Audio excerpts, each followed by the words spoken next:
Hey everybody, welcome back to Electric Cafe. Today's album review is on Gang of Four's second album called Solid Gold.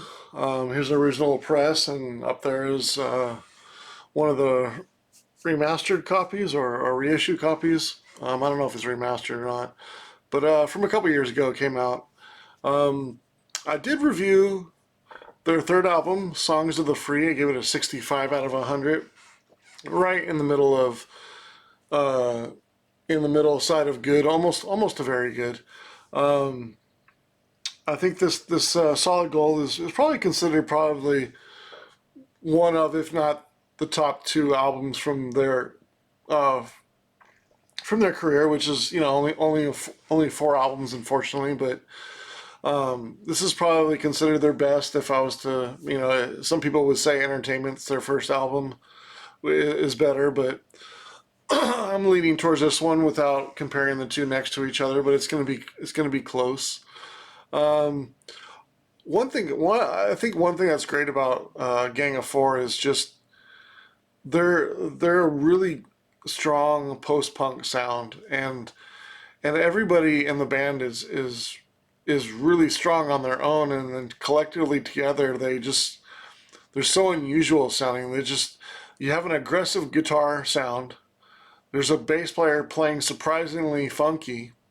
The drummer is sort of playing more toms than a drum. And in fact, if he just had a kick drum and like one pot on the floor, I think he would get along fine.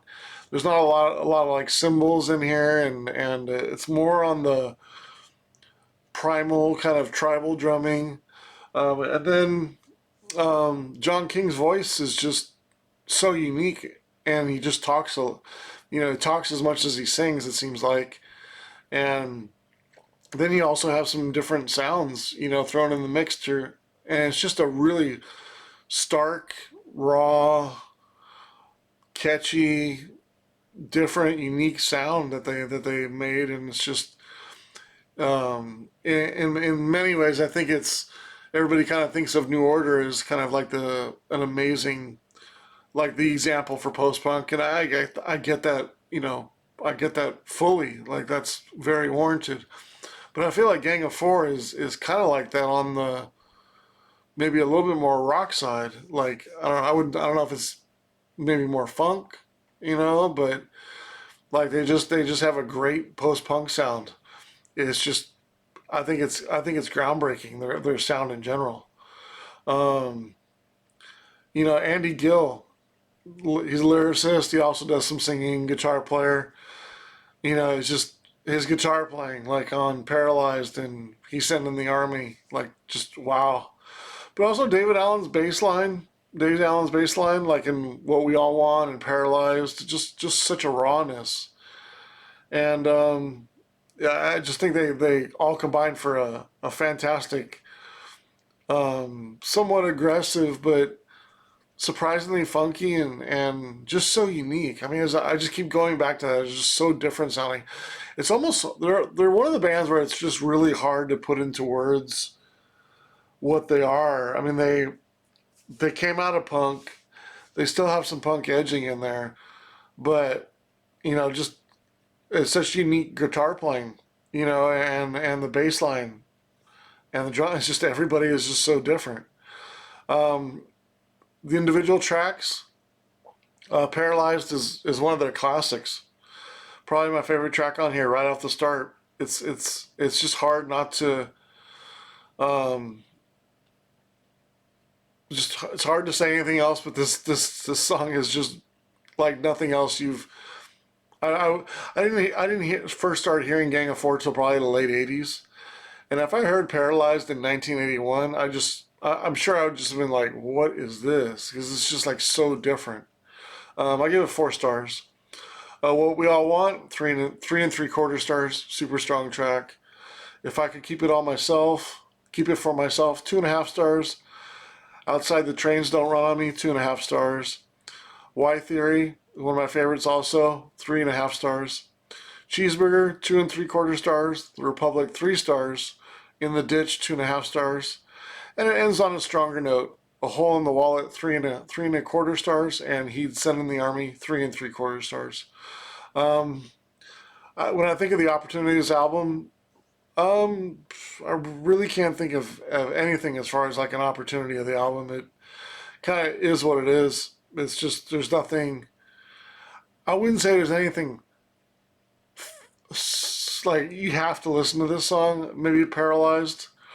It's kind of one of those albums that you just give because it's you give to a friend and you're like, here, check this out. And I think you'll think it's really solid. I think you'll really, and hopefully they like it more and because you like it more. But I don't know if you can like point to any one song and say like this is the track of Gang of Four. It's just like a collective of all their albums, and it's kind of one of those bands you would just you're like, oh, recommend me a song to hear or an album, and you're just like, here, take all of them, like see what you like.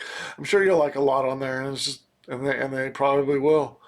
Um, but I can't think of any opportunities on this album as far as how it's recorded or um, you know or how it's mixed or anything. I don't know about the artwork, but it is kind of catchy. But it is kind of like I don't know, solid gold. In America, if you said solid gold in 1981, you would think of like the music show, and that was a pretty cheesy music show. But everybody in America watched it. I remember watching it when I was a kid because my parents used to watch it. But hey, I take any day now some kind of show like Solid Gold on there where they're just having bands perform. But the dancers were pretty over the top. But hey, some of the girls were pretty back then, so I'll take it. But Solid Gold was an interesting show.